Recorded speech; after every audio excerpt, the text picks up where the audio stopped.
I've been talking a lot about different parts of principles that I put together in a foundation that I use to help dogs that have fear and anxiety and aggression issues with environmental problems in their lives. So, the bigger thing that I want people to always go back to is the more pressure your dog feels, the harder it is for it to think. It thinks best when the pressure's low, goes to good, goes to hard, goes into that little pocket of pressure, doesn't know what to do. It goes into rash decisions because it doesn't want to go any higher, because once when this pops, it's fused, it's forced into an avalanche of confusion that's fueled by flight and fight responses in an effort to bring itself back down where it can think. So that is my basis of that I need people to understand. So then what we have here is I put this into green going into red into a situation. This is a situation where your dog thinks. This is a situation where your dog's fuse pops, and then it goes into chaos as it keeps going further.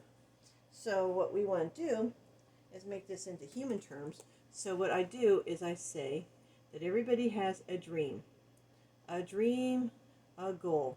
This particular dream is to get this dog to be able to walk that close to that person without freaking out, flipping and going crazy. And this dream is 100 pounds of pressure, and the dog's only able to do 30 pounds of pressure. Now, what happens is people like to figure out how to get the dog there, so they pick up the dog, they carry the dog over here, and as I've explained in past episodes, it compounds the problem.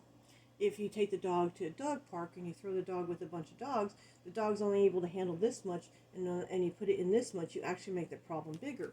But again, my job is to try and explain to people in a method that they can understand. This doesn't make sense why Fluffy wouldn't like dogs. You saturate them in the problem, he should get used to it. If you take Fluffy over and talk to people, after enough time, he should get used to it. No. We're going to put it in human terms so you understand, and it makes more sense. You have a dream, and this dream is you want to buy a house, a very nice house, okay? And you want to buy this house, and it costs $70,000, and unfortunately, you only have $30,000. You have to figure out a way of getting $70,000, but you can't go to a bank because in the dog world, there's no little instant bank that you can just put a deposit in and get $70,000 worth of this. So you have to figure out. So you can't go to the bank. You have to figure out how to make this. But by you doing choices, you go ahead and get drunk one day and you get in a car accident. And that car accident ruins your car, and you have to buy another car. And then you have to buy damages and repair other people's cars. So let's just say that was another one, because you didn't have insurance, you weren't smart, and then you were in the hospital, and so you had another 8,000, and then you lost work, which was another 10,000. So by your choices of drinking and getting in a car accident, you went ahead and increased this 8, 6, 78.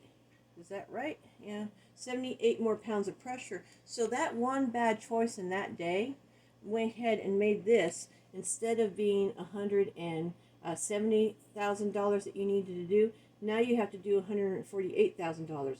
Instead of your dream being $100,000 to obtain it, you now have $78,000 worth of damages and legal issues that you have to deal with. So that makes your dream 178.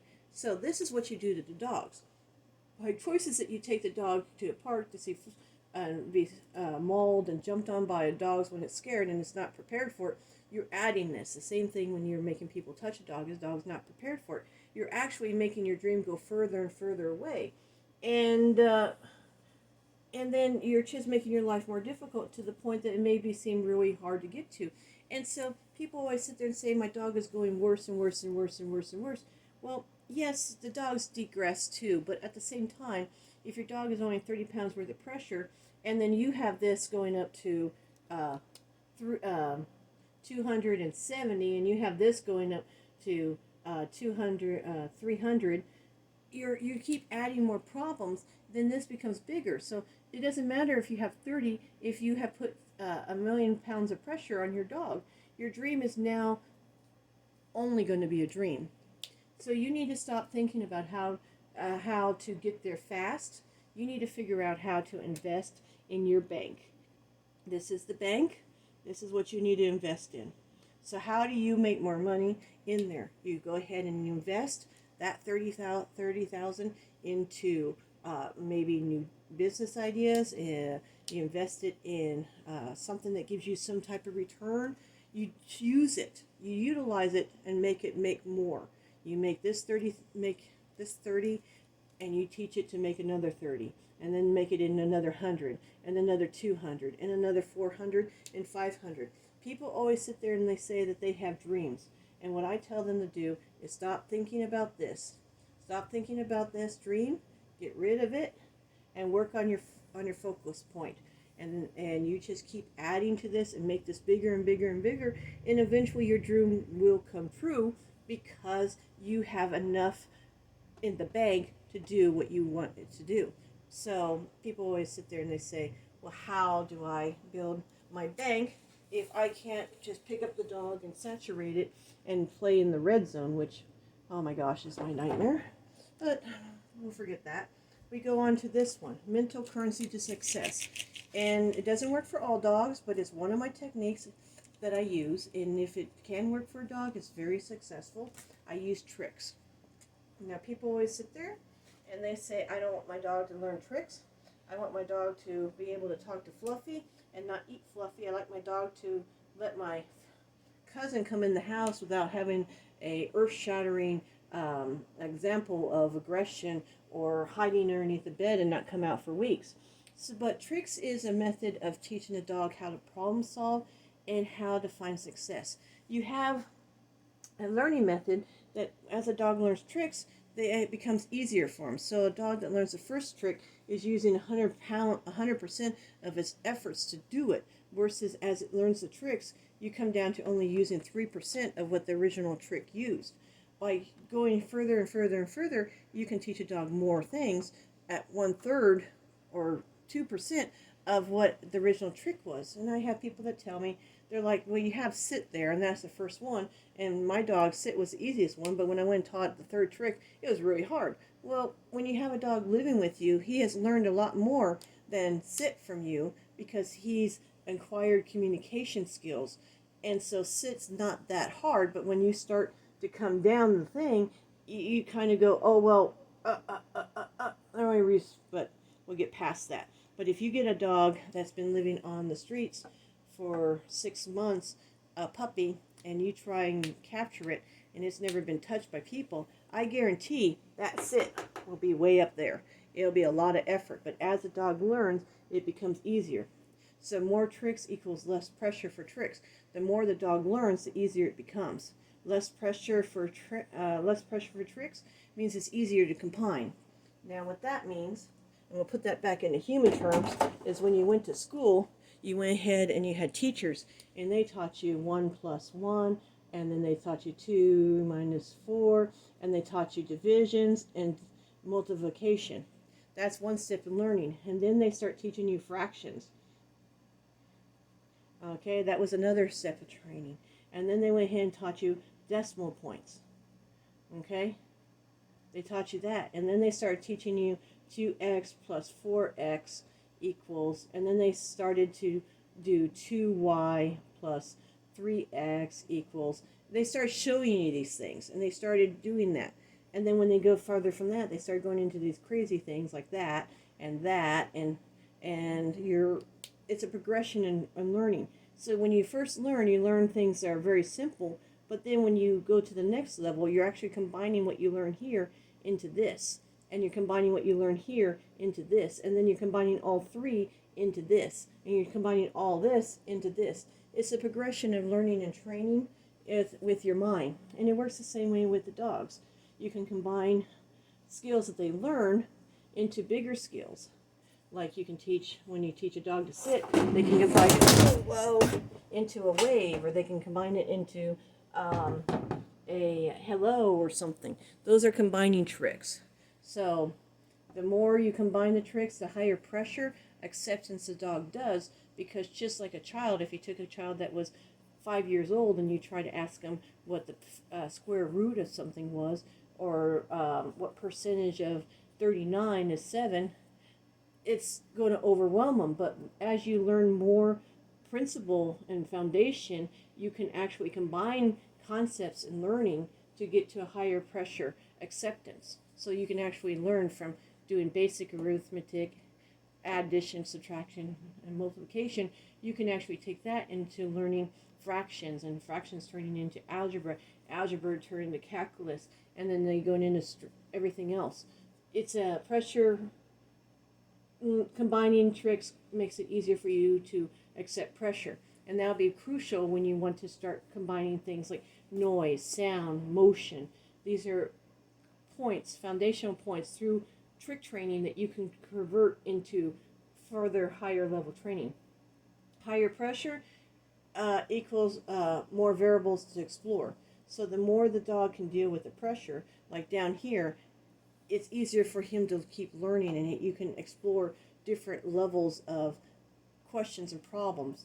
And the next thing is tricks is the key to learning pressure, because it isn't so much important for me that the dog learns how to do these tricks and how many the dog knows. It's the process that the dog has learned the tricks. I want the dog to learn how to find confidence and success, and to not fear away from the challenge of the unknown. And this is a way for the dog to learn how to maneuver problems and learn how to deal with pressure by putting pressure into a puzzle. And the puzzle is the trick. The pressure is trying to figure out how to accomplish what they need to do, how to communicate. So the key to dealing with pressure means endless success. If you can conquer the pressure and you keep building pressure, that actually makes a avalanche of success. So I have mentioned a few times in the past when I go off about when you hit that fuse and it's an avalanche and it just spirals out of control. It's the same way with confidence. If you build the confidence is like a disease, and it just keeps building. So you want the dog to build confidence and become stronger and stronger and stronger. So back onto this.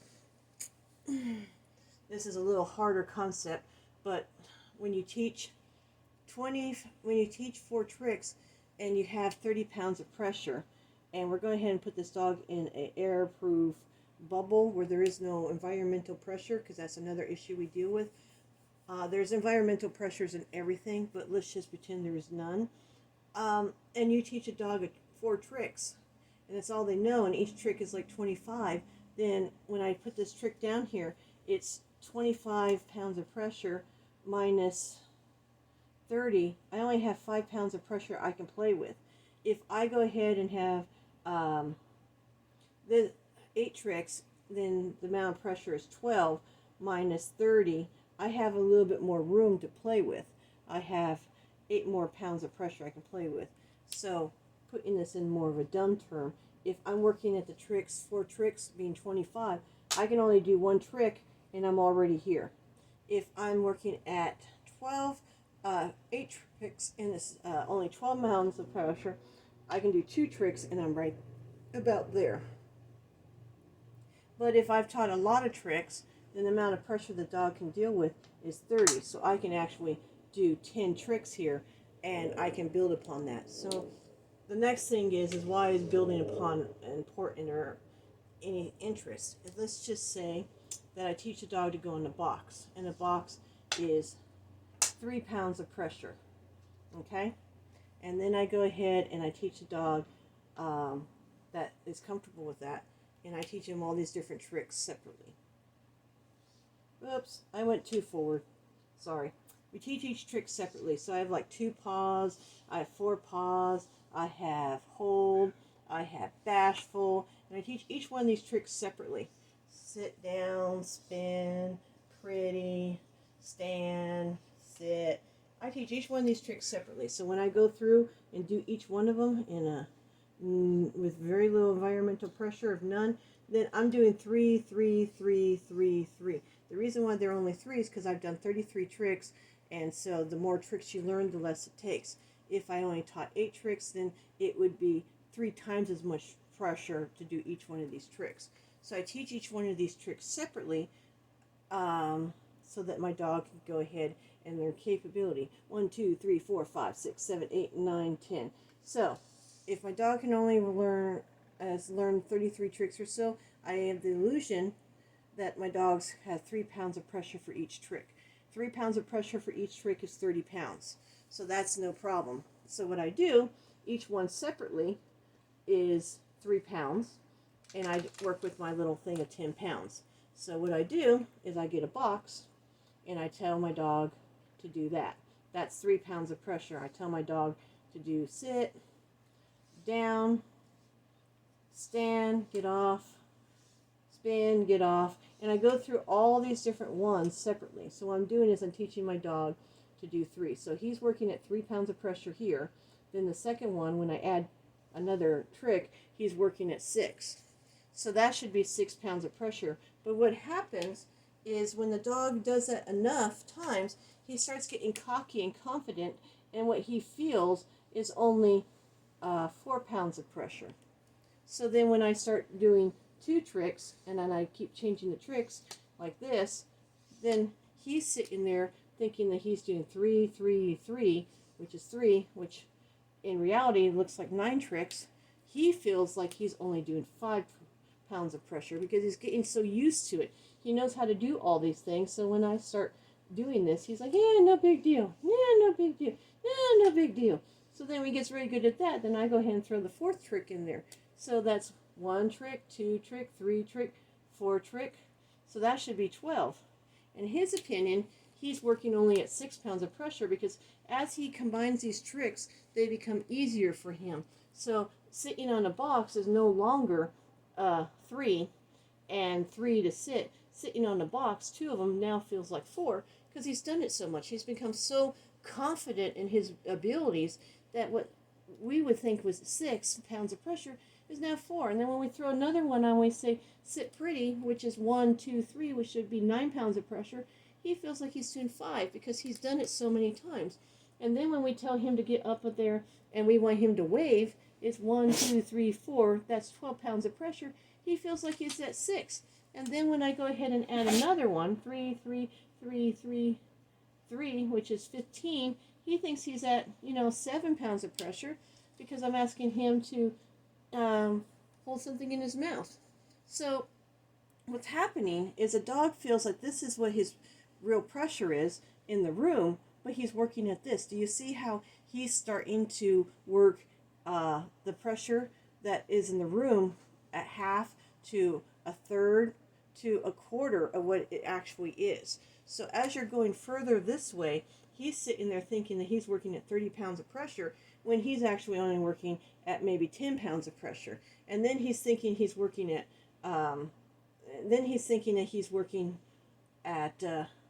30 pounds of pressure, and then he's only working at like 12 pounds of pressure.